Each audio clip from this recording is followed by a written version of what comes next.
नमस्कार दोस्तों, आप सभी का study for UPSC PCS channel में स्वागत है। आज तारीख है 23 मई 2024 ईस्वी और आज का न्यूज़पेपर आर्टिकल डिस्कशन का वीडियो है। ये इम्पॉर्टेंट टॉपिक होंगे कई सारे जिसको हम लोग देखेंगे, एक एक करके देखेंगे। आज कोई बड़ा आर्टिकल नहीं है बल्कि बीमस्टेक से जुड़ा हुआ एक बहुत ही इम्पॉर्टेंट न्यूज़ है, उसको हम लोग कवर करेंगे। और ज्योग्राफी में मैपिंग को भी हम लोग करेंगे क्योंकि करेंट अफेयर से रिलेट करके मैपिंग से जुड़ा हुआ एक टॉपिक है, उसको भी हम लोग देखेंगे। और भी कई सारे टॉपिक होंगे। तो अगर आप चैनल पर नए तो सब्सक्राइब ज़रूर कीजिएगा, हो सके तो पढ़ने लिखने वालों के बीच में शेयर कर सकते हैं वीडियो को। और करेंट अफेयर के लिए सोर्स लिमिटेड रखिए हमेशा, एक न्यूज़पेपर डिस्कशन का वीडियो और एक मंथली मैगजीन, बस इतना इनफ है। उसके अलावा प्रैक्टिस करेंगे आप एमसीक्यू का, जब टेस्ट सीरीज करेंगे या भी मैं भी करवाऊंगा एमसीक्यू आपको करेंट अफेयर से संबंधित, अपने ही करेंट अफेयर संबंधित, तो आपका पूरा कंप्लीट हो जाएगा रिवीजन। तो इसी प्रकार से कीजिएगा, बस छोटे छोटे फैक्ट पर ज़रूर ध्यान में रखिएगा। कल ही मैंने आईसीसी पढ़ाया था, इंटरनेशनल क्रिमिनल कोड, उसके बारे में एक साधारण सा मैंने सवाल पूछा था टेलीग्राम ग्रुप पर, तो उसमें भी बच्चों ने गलत कर दिए थे। मैक्सिमम बच्चों ने, मात्र 20% स्टूडेंट्स ने उसका सही जवाब दिया था, बाकी लोगों का गलत हो गया था। तो ज़रूरी नहीं कि जो आपने पढ़ा है उससे जुड़े हुए अगर सवाल आपसे पूछे जाते तो आप सही ही कर लेंगे। इसके लिए ज़रूरी होता है कि आप उसको बारीकी से पढ़ें, रिवाइज करें, कंफ्यूज ना हो एग्ज़ाम में। ठीक है, देखिए आज का हेडलाइन क्या है। इलेक्शन कमीशन ऑफ इंडिया जो है इसने बोला है कि भाई 5वें चरण के इलेक्शन के बाद बोला है, 2 ही चरण का इलेक्शन अभी बाकी है, 6ठा और 7वां। अब ये बोल रहे हैं कि भाई कम्युनल स्पीच, हेट स्पीच, इन सभी का जगह नहीं होना चाहिए। मल्लिकार्जुन खड़गे जी को और जेपी नड्डा जी को इन्होंने नोटिस भी भेजा था कि इस तरह की चीज़ों को कृपया करके अपने यहाँ पर लगाम लगाइए। उसके साथ साथ अभी हाल ही में कोलकाता हाई कोर्ट के जो न्यायाधीश महोदय रिटायर हुए, तो उन्होंने बोला कि इतने वर्षों तक मैं न्यायाधीश के पद पर रहते हुए आरएसएस के चीज़ों में मैं शामिल नहीं हो पाया और चुनाव से जुड़ी हुई भी कुछ चीज़ों पर चर्चा की उन्होंने अपने स्पीच के दौरान। तो इलेक्शन कमीशन ने उन पर 24 घंटे के लिए प्रचार प्रसार करने से रोक लगा दिया। तो इस तरह की चीज़ें जो मॉडल कोड ऑफ कंडक्ट को खंडित करती हैं, उनको वायलेट करती हैं, उसको लेकर इलेक्शन कमीशन ने बोला है कि इस तरह की चीज़ें नहीं होनी चाहिए। हालांकि इलेक्शन कमीशन ऑफ इंडिया की निष्पक्षता पर सवाल उठ रहे हैं। कल इसको लेकर मैंने सवाल भी पूछा था आंसर राइटिंग ग्रुप में कि हाल के दिनों में इलेक्शन कमीशन ऑफ इंडिया की निष्पक्षता पर सवाल खड़े किए गए हैं। इसके कार्य और संरचना को लिखिए, इसकी निष्पक्षता को बनाए रखने के उपायों को सुझाइए। इस प्रकार से मैंने सवाल भी पूछा था GS2 ग्रुप में। देखिए यहाँ पर इस चीज़ चर्चा में और क्यों आया है, क्योंकि इलेक्शन कमीशन ऑफ इंडिया जो है, इसने अगर किसी लीडर ने वायलेट किया है, मान लीजिए मोदी जी ने किया है या राहुल गांधी ने किया है या अखिलेश यादव ने किया, किसी भी पार्टी का नेता ने किया, तो आपको डायरेक्ट उस पार्टी के नेता के नाम सहित आपको नोटिस भेजना चाहिए। इन्होंने क्या किया, जैसे लग रहा है डरा सहमा हुआ सा इलेक्शन कमीशन ऑफ इंडिया है, पार्टी प्रेसिडेंट को भेज रहे हैं बिना नाम के लेटर की, कृपया करके आप मॉडल कोड ऑफ कंडक्ट को पालन करवाइए, अपने यहाँ पर डिसिप्लिन को मेंटेन कीजिए। आप संवैधानिक संस्था है, आपको डायरेक्ट कैंडिडेट को नोटिस भेजना चाहिए था। अगर प्राइम मिनिस्टर ने किया तो उनको नोटिस भेजना चाहिए था, अगर अपोजिशन के लीडर ने किया तो उनको नोटिस भेजना चाहिए था। ये तो अलग सी बात हो गई। खैर, आपसे अगर पूछा जाए कि इसकी निष्पक्षता को बढ़ाने के लिए, क्रेडिबिलिटी को बढ़ाने के लिए, विश्वसनीयता को बढ़ाने के लिए क्या उपाय किए जा सकते हैं, तो आपके हिसाब से क्या उपाय हो सकता है, सोचिएगा। अगला न्यूज़ क्या है, अगला है कि अग्निवीर स्कीम को लेकर आर्मी जो है वो अपने अंदर ही एक सर्वे कंडक्ट करेगी और पता करेगी कि अग्निवीर स्कीम जो है ये क्या सही होगा, क्या नहीं होगा सही। जिस प्रकार के न्यूज़ आ रहे हैं अग्निवीर से संबंधित और जिस प्रकार से वर्तमान की जो गवर्नमेंट है उसने अग्निवीर का प्रचार प्रसार नहीं किया है इलेक्शन के दौरान, इससे ये उम्मीद की जा रही कि ये स्कीम जो है ये आगे नहीं बढ़ाया जाएगा। इसको जल्द ही हो सकता है कि रिवोक कर लिया जाए, वापस ले लिया जाए, क्योंकि जहाँ जहाँ से आर्मी में भी रिपोर्ट आया है कि 6 महीने की ट्रेनिंग देकर, 6 मंथ का ट्रेनिंग देकर आप किसी को युद्ध के लिए तैयार नहीं कर सकते हैं। इससे आर्मी जो है वो वीक हो सकती है। बाकी देखिए इसमें क्या आता है, इसमें क्या निकल कर सर्वे में आता है। आर्मी का अपना सर्वे है तो ईमानदारी पूर्वक तो होगा ही और अच्छी रिपोर्ट तो आएंगे ही, जो भी होगा निष्पक्ष होगा उसका रिपोर्ट, तो उसके रिपोर्ट में तो कुछ भी खामी नहीं होती है जनरली। तो ये अभी तो हम इसका वेट ही कर सकते हैं। अगला न्यूज़ है, आरबीआई इस बार भारत सरकार को खूब सारा पैसा देने जा रही है। कितना, तो 2.1 लाख करोड़। आज तक का जितना भी डिविडेंड दिया है आरबीआई ने उसमें हाईएस्ट होगा, रिकॉर्ड होगा। आज तक इतना पैसा नहीं दिया था। डिविडेंड क्या होता है, किस प्रकार से दिया जाता है, आरबीआई कहाँ से कमाती है, कहाँ पर खर्च करती है, इन सभी को हम लोग डिटेल में समझेंगे।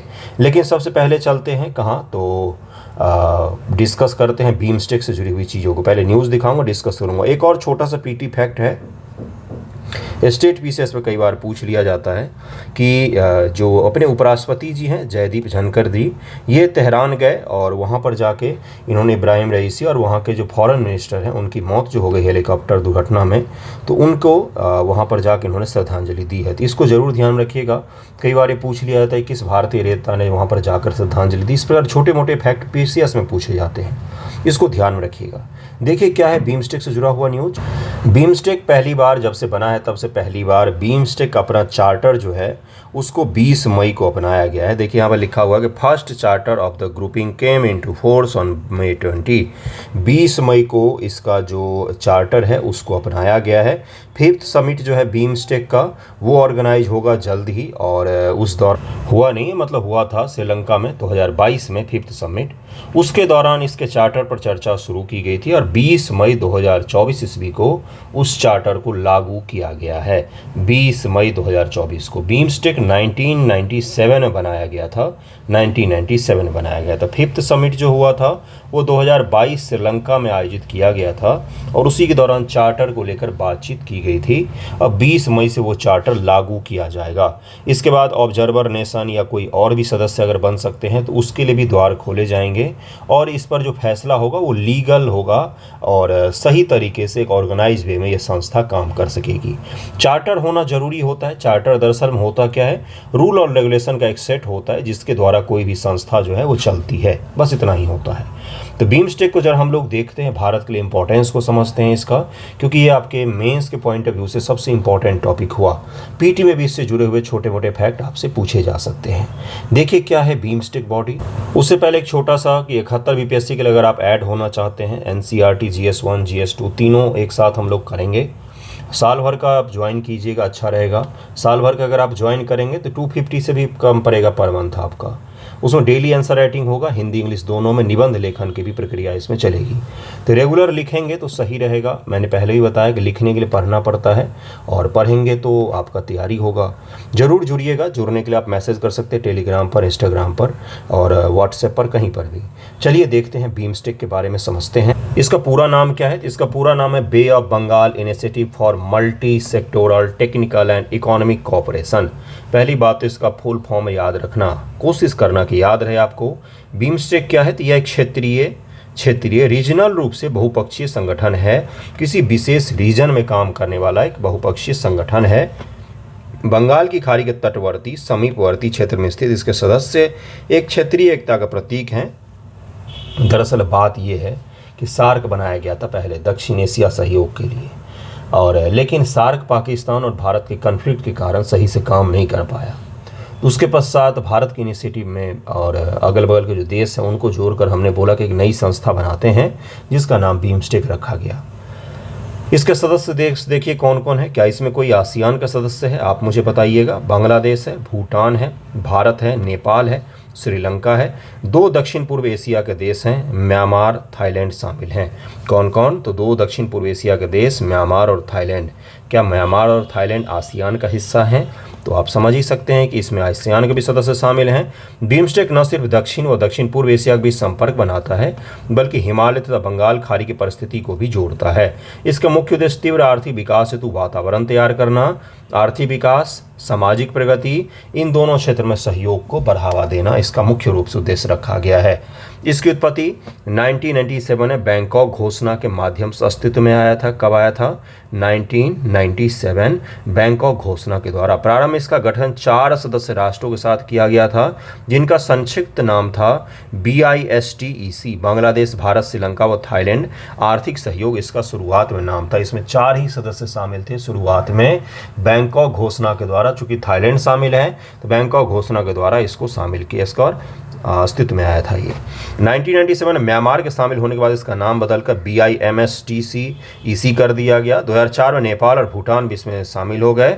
उसके बाद bay of Bengal initiative for multi sectoral technical and economic cooperation इसका नाम कर दिया गया। 2004 में कौन शामिल हुए? नेपाल और भूटान शामिल हुआ। ओके, उद्देश्य क्या है इसका? क्षेत्र में तीव्र आर्थिक विकास के लिए वातावरण तैयार करना, सहयोग व समानता की भावना को विकसित करना, सदस्य राष्ट्रों के साथ साझा हितों के क्षेत्र में सक्रिय द्विपक्षीय सहयोग, पारस्परिक सहायता को बढ़ावा देना, शिक्षा, विज्ञान, प्रौद्योगिकी आदि क्षेत्र में एक दूसरे से पूर्ण सहयोग करना इसका मुख्य मोटिव है। बिम्स्टेक के सिद्धांत क्या है? समान संप्रभुता। ये बहुत ही इंपॉर्टेंट लाइन है। पहला, संप्रभुता का मतलब होता है जितने भी देश हैं ये आपस में कहीं ना कहीं एक दूसरे से बाउंड्री को साझा करते हैं।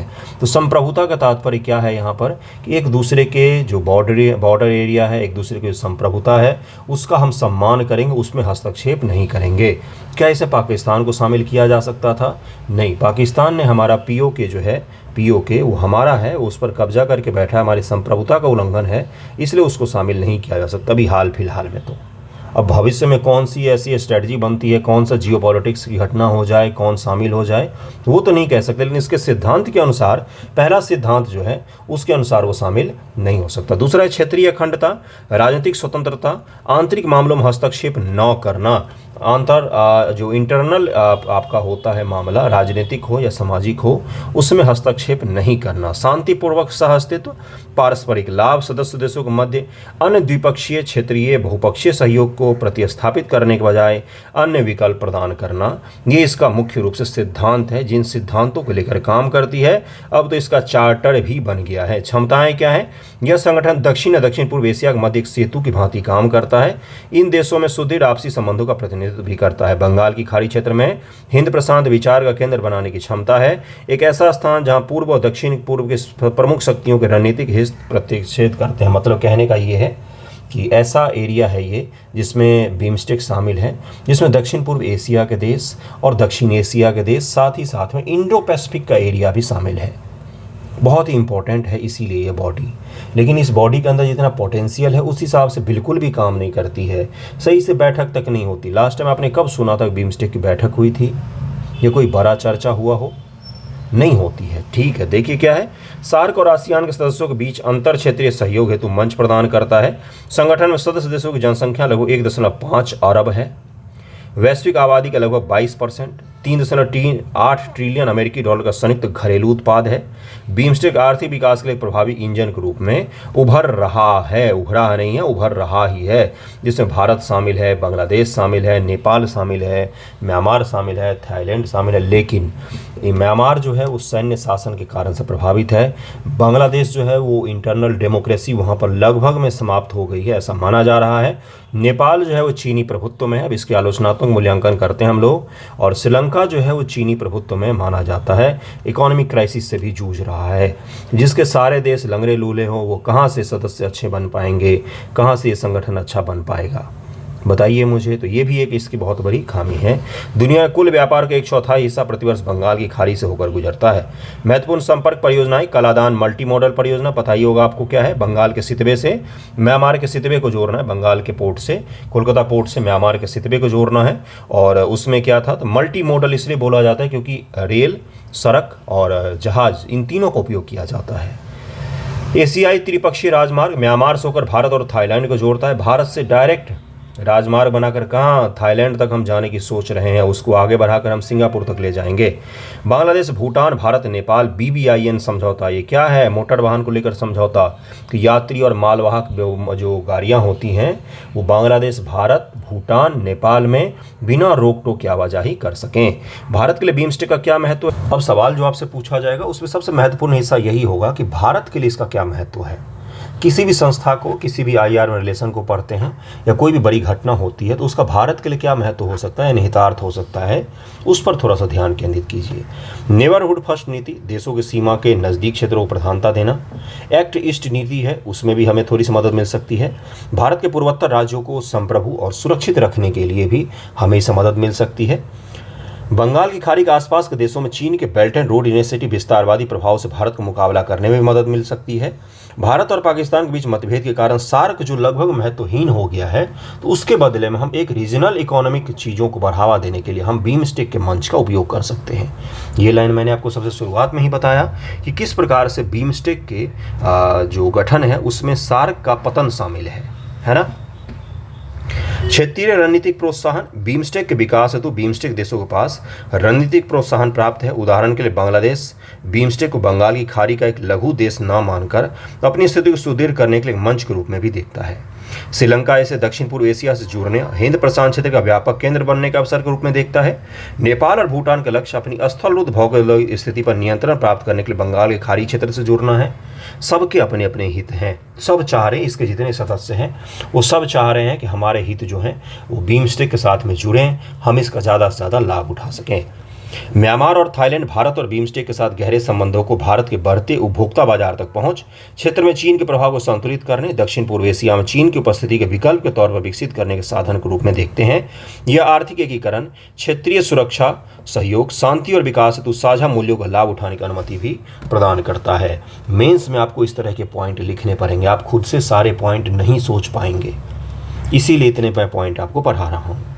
भारत के लिए और क्या महत्व हो सकता है? बिम्स्टेक न केवल दक्षिण पूर्व एशिया को जोड़ता है बल्कि महान हिमालय, बंगाल की खाड़ी पारिस्थिति को भी शामिल करता है, जिससे इस क्षेत्र पारिस्थिति से जुड़ी हुई चीज़ों पर भी हम समान रूप से एक्ट कर सकते हैं।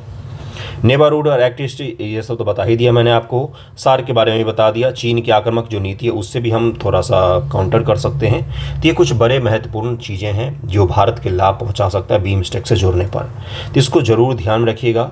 बिम्स्टेक की स्थापना कब हुई, किस प्रकार से स्थापित हुआ, क्या इसके उद्देश्य हैं, क्या इसके सिद्धांत हैं, कौन सा समझौता, तो बैंकॉक घोषणा के पश्चात ये अस्तित्व में आया। पहले कौन कौन से देश शामिल थे? 4 देश इसमें शामिल थे। उसके पश्चात अभी वर्तमान में कितने सदस्य शामिल हैं ये भी मैंने आपको बताया है। आसियान के सदस्य क्या इसमें शामिल हैं? बिल्कुल हैं। क्या सार्क के सदस्य शामिल हैं इसमें? बिल्कुल शामिल हैं। सारा कुछ एक एक पॉइंट आप याद में रखिएगा। अगले टॉपिक पर हम लोग चलते हैं। नेक्स्ट टॉपिक देखिए क्या है। अगला है कि आरबीआई जो है केंद्र सरकार को 2.11 लाख करोड़ रुपए का डिविडेंड देगा। ये अब तक का सर्वाधिक होगा, 2.11 लाख। अब इसमें भी करोड़ जोड़ दो, इतना रुपया, बहुत रुपया है, पूरा घर भर जाए इतना रुपया है। मतलब कहने का ये है कि आरबीआई जो है वो अपना लाभ कमाने के पश्चात, अपना खर्च करने के पश्चात जो कुछ पैसा उसके पास बच जाता है उसमें से कुछ अंश जो है भारत सरकार को देती है देश के डेवलपमेंट के लिए, देश के डेवलपमेंट के लिए। अब आरबीआई पैसा कमाती कहाँ से भाई, इस चीज़ को ज़रा हम लोग देखेंगे कि भाई क्या है। पिछले साल लगभग इसी समय में लगभग 84 हज़ार करोड़ था, 1000 करोड़ दिया गया था भारत सरकार को। अभी कितना दिया गया है? 2.11 लाख करोड़ रुपया अभी दिया गया है। तो ये आरबीआई दे रही है। आरबीआई ने जब पहली बार डिविडेंड देना शुरू किया उस वक्त काफ़ी विवाद हुआ था। कुछ समितियों के नाम भी हम लोग पढ़ेंगे जिसने बोला था कि देना चाहिए, और इस चीज़ को समझेंगे कि इसका क्या निहितार्थ है। अधिशेष हस्तांतरण की वृद्धि में निहित कारक और इसका योगदान तथा प्रभाव क्या हो सकता है। सार्वजनिक क्षेत्र के बैंक और तेल विपणन कंपनियों से उच्च लाभांश प्राप्त हुआ है, जिसके कारण से हो सकता है विमल जालान समिति की सिफारिशों और मुद्रण शुल्क के अनुसार निवेश पर आय में वृद्धि, डॉलर संग्रह पर मूल्यांकन परिवर्तन, विदेशी परिसंपत्ति का पुनर्मूल्यांकन और भंडारण में समायोजन से भी आय जो है वो बढ़ा है। डॉलर के मुकाबले रुपये का मूल्यन अधिशेष हस्तांतरण को प्रभावित करता है। डॉलर के मुकाबले अगर रुपये का अवमूल्यन कर दिया, अवमूल्यन का क्या तात्पर्य होता है? किसी भी की वैल्यू को जानबूझकर कम कर देना, जिससे क्या होता है कई बार ये होता है कि देश का जो एक्सपोर्ट है वो बढ़ जाता है पैसे के अवमूल्यन होने से। आपने पढ़ा है रुपये के कमज़ोर होने के कुछ फ़ायदे भी होते हैं। रुपए के कमज़ोर होने का कुछ फ़ायदा होता है, जिसमें पहला होता है कि देश से एक्सपोर्ट जो है वो कुछ दिनों के लिए बढ़ जाएगा, लेकिन बहुत ज़्यादा अवमूल्यन हो जाएगा तो देश की इकोनॉमी को नुकसान होगा। लेकिन अगर छोटे शॉर्ट टाइम पीरियड के लिए अगर अवमूल्यन होता है रुपए का तो इससे देश से एक्सपोर्ट बढ़ सकता है, हमारा बैलेंस ऑफ पेमेंट जो में है उसमें तात्कालिक रूप से सुधार हो सकता है। अधिशेष वितरण ढांचे पर उच्च दरें भुगतान में वृद्धि में योगदान करती हैं। अमेरिकी खजाने में विदेशी मुद्रा और निवेश की बिक्री पर भी उच्च आय। देखिए यूपीएससी ने एक बड़ा ही शानदार सवाल पूछा था जिसमें उसने बोला था कि मुद्रास्फीति भारत में या पूरे दुनिया भर की, इसी हिसाब से कुछ सवाल था। देखिएगा 2022 या 2023 के पेपर में था, 2022 या 2021 के पेपर में होगा। तो उसने ये पूछा था कि जो मौद्रिक नीति डिसाइड की जाती है, मॉनेटरी पॉलिसी वगैरह, तो उसमें अमेरिका का भी फैक्टर को ध्यान में रखा जाता है क्या? बिल्कुल रखा जाता है, क्योंकि डॉलर जो है वो अमेरिका की करेंसी है और वो पूरे दुनिया भर में वैश्विक रूप से स्वीकार्य करेंसी भी है। तो अगर उसके रिजर्व के द्वारा, यूएस का जो फेडरल रिजर्व है उसके द्वारा अगर बैंक दरों में कटौती की जाती है, बढ़ोतरी की जाती है, मौद्रिक नीति में कटौती बढ़ोतरी की जाती है, तो उसका इम्पैक्ट पूरे दुनिया पर पड़ता है, इंक्लूडिंग इंडिया। तो इसलिए ये यूपीएससी ने ऑप्शन में डालकर पूछा था। तो आप भी इसको ध्यान में रखिएगा। ग्लोबल इकोनॉमी है तो कहीं पर भी कुछ उतार चढ़ाव होता है, खासकर बड़ी मेजर इकोनॉमी में, तो उसका जो प्रभाव है छोटे बड़े इकोनॉमी सभी पर पड़ता है। अधिशेष हस्तांतरण का प्रभाव क्या हो सकता है, क्या क्या प्रभाव देख सकते हैं इसका। तो विनिवेश कार्यक्रम में अनिश्चितताओं के बीच दरअसल बात कहने की ये बोल रहा है कि भारत सरकार का राजकोषीय राहत मिलेगा। अगर मान लीजिए कोई कंपनी नहीं बिकी, भारत सरकार जो विनिवेश वगैरह के लिए रखती है कि मैं पैसा इकट्ठा करूंगा, राजकोष में अगर कुछ उतार चढ़ाव हो रहा है तो आरबीआई पैसे देकर मदद कर सकती है। पहला पॉइंट वही है। करों में उछाल अन्य राजस्व स्रोतों से संभावित कमी की भरपाई की में मदद कर सकता है। मान लीजिए कहीं और से पैसा नहीं मिल पा रहा है उतना जितना चाहिए था, तो यहाँ से हो सकता है। जब कोई कर उत्प्लावक होता है तो कर की दर बढ़ाए बिना उसका राजस्व बढ़ जाता है। बजट लक्ष्यों का समर्थन करने के लिए राजकोषीय प्रतिरोधक प्रदान करता है। ये मोटा मोटी बात कहने का ये है कि भारत सरकार को पैसा प्रदान करता है, भारत सरकार उसका उपयोग जगह जगह पर कर सकती है। और कर से कम आय प्राप्त हुआ है, विनिवेश से कम आय प्राप्त हुआ। विनिवेश क्या होता है, निवेश का उल्टा विनिवेश होता है, यही तो होता है। भारत सरकार की कोई कंपनी है, ए नामक कंपनी है, 51% ज़्यादा बेच दिया तो इसको बोलते हैं रणनीतिक विनिवेश कर दिया, मतलब अपनी स्वामित्व को बेच दिया भारत सरकार ने। विनिवेश का मतलब यही होता है। जैसे भारत सरकार कोई कंपनी है, उसके कुछ शेयर या कुछ हिस्से को बेच दिया, जैसे एयर इंडिया का विनिवेश कर दिया था गवर्नमेंट ने, है ना, उसी को कहा जाता है। विनिवेश कार्यक्रम पर अधिशेष हस्तांतरण का प्रभाव, कम विनिवेश दूरसंचार भुगतान या कर राजस्व के कम होने वाले संभावित नुकसान की भरपाई में सहायता कर सकता है। राजकोषीय घाटे का अपेक्षाकृत आसानी से प्रबंधित करने की सरकार की क्षमता को बढ़ाता है। ये तरलता और मौद्रिक नीति हेतु भी निहितार्थ हैं इसके। लाभांश प्रवाह, मुद्रा की मांग में सीजनल मॉडरेशन के कारण निकट अवधि में घर्षण तरलता कम होने की उम्मीद होती है और लिक्विडिटी कम होने की उम्मीद होती है। इससे लिक्विडिटी कम होती है तो क्या होगा, जो इन्फ्लेशन की स्थिति बनती है। लिक्विडिटी कम होने से क्या होता है, इन्फ्लेशन कम हो जाता है, मुद्रास्फीति कम हो जाती है। लिक्विडिटी कम होने से पैसे की वैल्यू जो है वो बढ़ जाती है। जोड़ कर पढ़िएगा इन सभी चीज़ों को, तो इसकी भी संभावना बनती है इसके सरकार को देने के कारण से। जब पहली बार इस चीज़ को दिया गया था, भारत सरकार ने मांग की थी, तब डिविडेंड को लेकर बहुत ज़्यादा विवाद हुआ था देश में, जिसमें उदाहरण दिया गया था कि ब्राज़ील जो इकोनॉमी है, हमारे जैसे ही विकासशील इकोनॉमी है ब्राज़ील, वहाँ पर सरकार ने क्या किया कि अपना भारी मात्रा में डिविडेंड जो है वो छीन लिया वहाँ के फेडरल रिजर्व से, वहाँ के रिजर्व बैंक से, इतना समझिएगा। उसके पश्चात वहाँ की इकोनॉमी जो है वो संकट में आ गई थी, लोगों का विश्वास कम हो गया था। उसकी आशंका भारत में भी जताई गई थी, लेकिन भारत में ऐसा नहीं हुआ। पिछले 3-4 वर्षों से अच्छी खासी डिविडेंड दे रही है आरबीआई गवर्नमेंट को, लेकिन उससे कोई खास नुकसान नहीं पहुँचा हमें, बल्कि फ़ायदा ही हुआ है। तो अलग अलग इकोनॉमी के हिसाब से अलग अलग हो सकते हैं निहितार्थ। भारत की इकोनॉमी के लिए निहितार्थ ये है कि इससे सरकार को काफ़ी बेनिफिट पहुंचता है, सरकार उसका उपयोग सामाजिक योजनाओं के लिए कर सकती है। रिजर्व बैंक आय कैसे उत्पन्न करता है, तो घरेलू और विदेशी प्रतिभूतियों पर ब्याज से, इसकी सेवाओं के शुल्क व कमीशन से, विदेशी मुद्रा के लेन देन से जो लाभ मिलता है उससे, सहायक व सहयोगियों से जो रिटर्न मिलता है उससे लाभ कमाता है आरबीआई। वह कहाँ पर करता है, करेंसी और नोटों की छपाई के लिए जो टकसाल वगैरह होते हैं भारत सरकार के आरबीआई के, उसके जमा राशि और ऋणों पर ब्याज का भुगतान जो करता है उसमें आरबीआई खर्च होता है। कर्मचारियों को वेतन व पेंशन, कार्यालय और शाखाओं का परिचालन पर व्यय करता है। आकस्मिकताओं और मूल्य ह्रास के लिए जो प्रावधान है उसमें व्यय किया जाता है। उसके अलावा भी इसके पास प्रॉफिट बच गया है, उसी को भारत सरकार को दे। अधिशेष क्या होता है, आरबीआई की आय और व्यय के बीच के अंतर को अधिशेष कहते हैं। मान लीजिए आरबीआई ने व्यय किया 50 रुपया, कमाया 100 रुपया, तो इसमें से कितना हो गया, 50 रुपया इसका अधिशेष हो गया। भंडार व प्रतिधारित लाभ के लिए प्रावधान करने के बाद आरबीआई अधिशेष सरकार को हस्तांतरित कर सकती है और वही हस्तांतरित किया है। भारतीय रिजर्व बैंक का अधिनियम 1934 की धारा 47 अधिशेष लाभ के आवंटन के अनुसार रिजर्व बैंक के अधिशेष को हस्तांतरित करता है और किया भी गया है। वाईएच मालेगाम 2013 की अध्यक्षता वाली आरबीआई बोर्ड की एक तकनीकी समिति, जिसने भंडार की पर्याप्तता और अधिशेष वितरण नीति की समीक्षा की, ने सरकार को उच्च हस्तांतरण की सिफारिश की थी। मालेगांव समिति जो है, मालेगांव समिति आरबीआई के रिफॉर्म से जुड़ी हुई समिति मानी जाती है। इसने बोला था कि आरबीआई को अपना अधिशेष जो है, अपना जो डिविडेंड है वो भारत सरकार को हस्तांतरित करना चाहिए। इसके बाद ही भारत सरकार ने 2018-19 के आसपास मांग करना शुरू किया था और आरबीआई ने फिर देना भी शुरू कर दिया। इसको जरूर ध्यान में रखिएगा, ये आपके लिए छोटा सा टॉपिक लेकिन बेहद इंपॉर्टेंट है। अगले टॉपिक पर चलते हैं। एक चीज और होता है, आरबीआई से जुड़ा हुआ कभी भी ऐसा हुआ ही नहीं आज तक कि यूपीएससी में सवाल पीटी में नहीं पूछा गया हो। हर साल एक सवाल की गारंटी होती है आरबीआई से जुड़ा हुआ।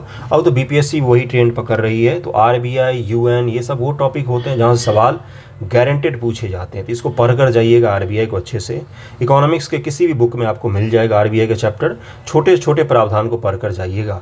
खासतौर से जो छोटे मोटे टेक्निकल टर्मिनोलॉजी होते हैं आरबीआई से जुड़े हुए, उनको जरूर पढ़ कर जाइएगा। आरबीआई का अधिकार कार्य इनको जरूर पढ़ कर जाइएगा। अगले टॉपिक पर चलते हैं। कुछ समिति, मालेगांव समिति और ऊपर एक और मैंने समिति बनाया था, बताया आपको, उनको ध्यान में रखिएगा। देखिए नेक्स्ट टॉपिक क्या है। अगला टॉपिक है हीट वेव से जुड़ा हुआ है कि जो शहर में हॉस्पिटल के रिकॉर्ड वगैरह सामने आ रहे हैं, शहर क्या पूरे नॉर्थ इंडिया को, उसमें देखा जा रहा है कि हीट वेव के कारण इलनेस जो है बहुत ज़्यादा बढ़ रही है। सभी जगहों पर मरीजों की भर्ती दर जो है इलनेस बहुत ज़्यादा हो गई है हीट वेव के कारण।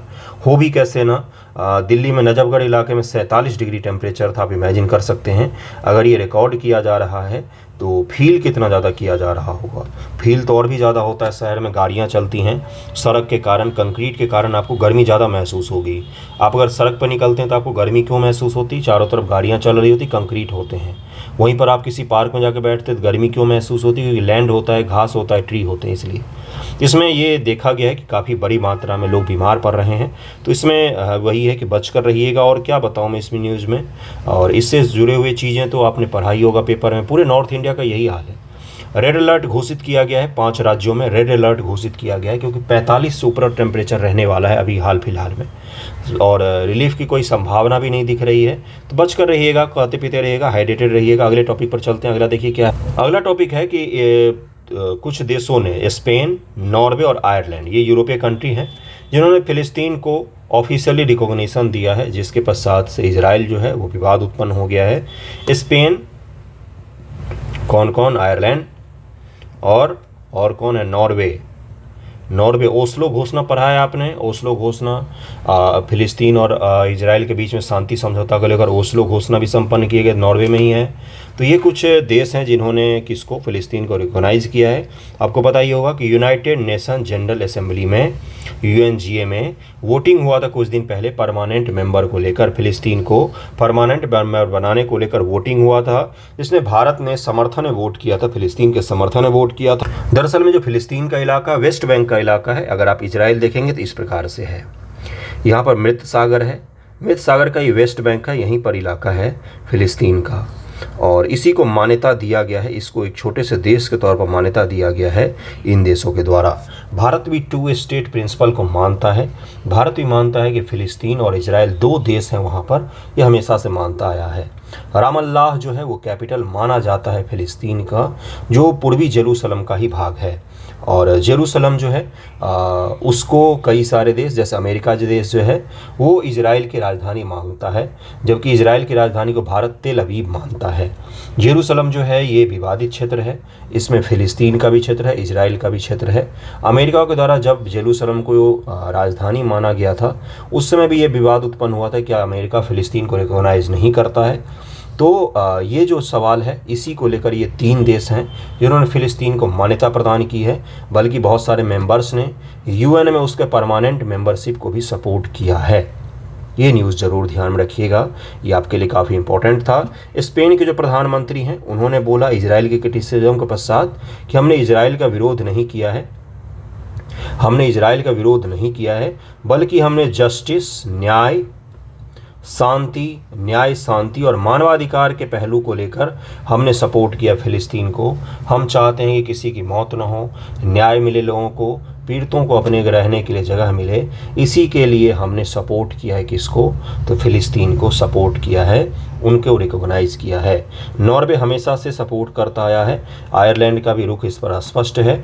स्पेन ने शांति कायम करने के लिए भारत से जो हथियार जा रहे थे फ़िलिस्तीन, उसको स्पेन में रुकने से मना कर दिया था, उनको पोर्ट ऑफ कॉल पर नहीं आने दिया गया था। ये न्यूज़ भी हमने कवर किया था। उस पोर्ट का भी नाम आपको बताया था मैंने, कार्टेजिना शहर था स्पेन का एक छोटा सा, वहीं पर यह घटना हुई थी। इस न्यूज़ को ज़रूर ध्यान में रखिएगा। नेक्स्ट टॉपिक पर चलते हैं। अगला टॉपिक देखिए क्या है। अगला है कि जो रूस का डिफेंस का वेबसाइट था उस पर एक प्लान था किसको लेकर, तो बाल्टिक सी में बॉर्डर डिसाइड करने को लेकर प्लान था, उसको उन्होंने हटा दिया। तो जो आस पड़ोस के देश हैं, बाल्टिक कंट्रीज़ हैं, उसके अलावा बाल्टिक सी से लगने वाले जो देश हैं, वो इस कंसर्न में है कि इसका क्या निहितार्थ हो सकता है, क्या आने वाले दिनों में इस क्षेत्र में भी संघर्ष का दायरा बढ़ सकता है, क्या बाल्टिक जो सी है उसमें भी संघर्ष फैल सकता है, क्या उसमें बॉर्डर को लेकर डिस्प्यूट हो सकता है। तो ये तो आने वाले दिन में हम देखेंगे, लेकिन फ़िलहाल हम लोग बाल्टिक सी को देखेंगे, उसके आस पड़ोस के देश को देखेंगे, कौन कौन से देश जो हैं ऐसे हैं जिनको बाल्टिक नेशन कहा जाता है उसको हम लोग देखेंगे, और कौन कौन से देश हैं जो बाउंड्री लगाते हैं बाल्टिक सी से उसको भी देखेंगे। तो इसको ज़रा देखते हैं, क्योंकि ये न्यूज़ तो छोटा सा ही है। नाटो के लिए भी कंसर्न है कि भाई हो सकता है कि आपके लिए अलार्मिंग सिचुएशन हो बाल्टिक सी में अब नेक्स्ट। तो देखिए क्या होता है। और इसके साथ एक और न्यूज़ है जिसमें पेंटागन ने बोला है कि रूस ने पृथ्वी के ऑर्बिट में, अर्थ के ऑर्बिट में हथियार तैनात किए हैं। बिल्कुल सही सुन रहे हैं आप, हम लोग 2024 में जी रहे हैं। रूस ने, पेंटागन का ऐसा आरोप है कि रूस ने अंतरिक्ष में, स्पेस में, पृथ्वी के चारों तरफ वाले ऑर्बिट में हथियार तैनात किए हैं। जैसे लग रहा है पृथ्वी की कनपट्टी पे कोई बंदूक रख के बैठा हुआ है, वही बैठा हुआ है रूस अभी। जो पेंटागन ने अपना रिपोर्ट बताया है कि रूस अंतरिक्ष पर आधारित हथियारों का उपयोग आने वाले दिनों में कर सकता है, क्योंकि उसने इस तरह के हथियार तैनात किए हैं और भी तैनात करने की योजना भी बना रहा है। न्यूज़पेपर का ही न्यूज़ बता रहा हूँ मैं, आज ही के न्यूज़पेपर का बता रहा हूँ मैं आपको, है ना। तो चलिए देखते हैं पहले बाल्टिक नेशन को, उसके पश्चात आगे बढ़ेंगे। देखिए ये है बाल्टिक सी, बोला जाता है इसको, बाल्टिक सी कहा जाता है। यहाँ पर आपको डेनमार्क दिखेगा, डेनमार्क, ये जर्मनी है, ये पोलैंड है, ये रूस है, बिल्कुल सही सुन रहे हैं आप, ये भी रूस है, और यहाँ पर भी रूस है, यहाँ पर भी रूस है। ये छोटा सा इलाका रूस का ही इलाका है। अब बाल्टिक नेशन किनको किनको कहा जाता है, तो इस्टोनिया, लातविया और लिथुआनिया, इन 3 देशों को बाल्टिक नेशन कहा जाता है। वैसे तो बाल्टिक सी के किनारे बहुत सारे हैं, लेकिन इन 3 देशों को स्पेसिफिक रूप से बाल्टिक नेशन कहा जाता है, ठीक है।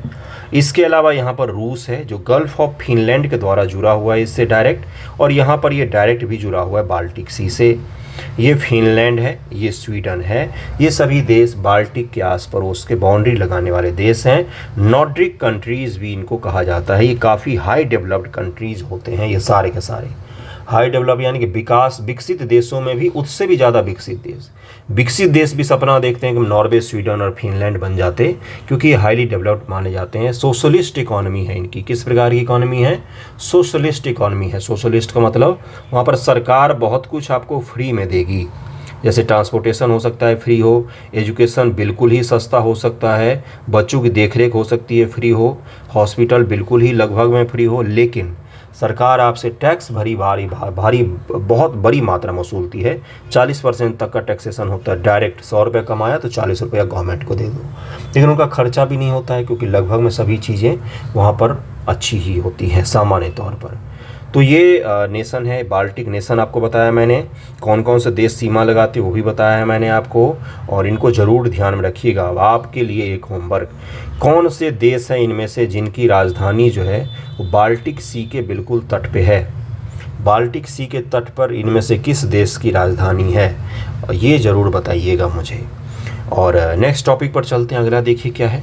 अगला टॉपिक है आपका क्रिटिकल मिनरल से संबंधित। इसमें एक छोटा सा रिपोर्ट है। इसमें ये बोला गया कि भारत सरकार अपने क्रिटिकल मिनरल्स के लिए अभी भी समस्या में है, और 2031 तक कोशिश की जा रही है कि भारत के क्रिटिकल मिनरल्स की जो सप्लाई चेन है वो सही हो जाएगी, और लगभग में हम कोशिश कर रहे हैं कि हम इसमें आत्मनिर्भर हो। क्रिटिकल मिनरल्स का उपयोग इलेक्ट्रॉनिक्स उद्योग में और जो नए जो मॉडर्न सेक्टर हैं उद्योग के, उनमें बहुत ज़्यादा होता है। इसमें ये कहा गया है कि जो भारत में भी हमने कई सारे रिजर्व ढूंढे हैं, जैसे लिथियम का रिजर्व हमने ढूंढा है और भी कई सारे रिजर्व, वो भी हमारे सप्लाई चेन का भी हिस्सा कॉमर्शियली नहीं बन पाए हैं। हमने ढूंढ लिया है, हम वहाँ पर अब निकालना भी शुरू करेंगे, लेकिन हमारे कॉमर्स जो हमारा चेन है, सप्लाई चेन है, उसका हिस्सा अभी भी नहीं बन पाएगा। अभी भी कॉमर्शियली हम उसको उतना उपयोग नहीं कर पा रहे हैं। 2031 तक संभावना है कि हम उसका उपयोग कर सके। 2031 दूरी कितना है गुरु? 7 ही साल बाद है 2031, है ना।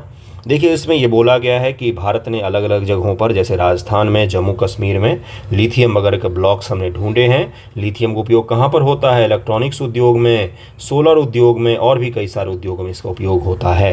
वर्तमान में क्रिटिकल मिनरल्स को लेकर, जो क्रिटिकल मिनरल्स होते हैं, रेयर अर्थ मेटल हो या इन सभी चीज़ों को लेकर चाइना का डोमिनेंस है पूरे वर्ल्ड इकोनॉमी पर। लगभग 65 से 100% तक की ग्लोबल कैपेसिटी का यूज कर रहा है चाइना, और वो सप्लाई कर रहा है भारी मात्रा में।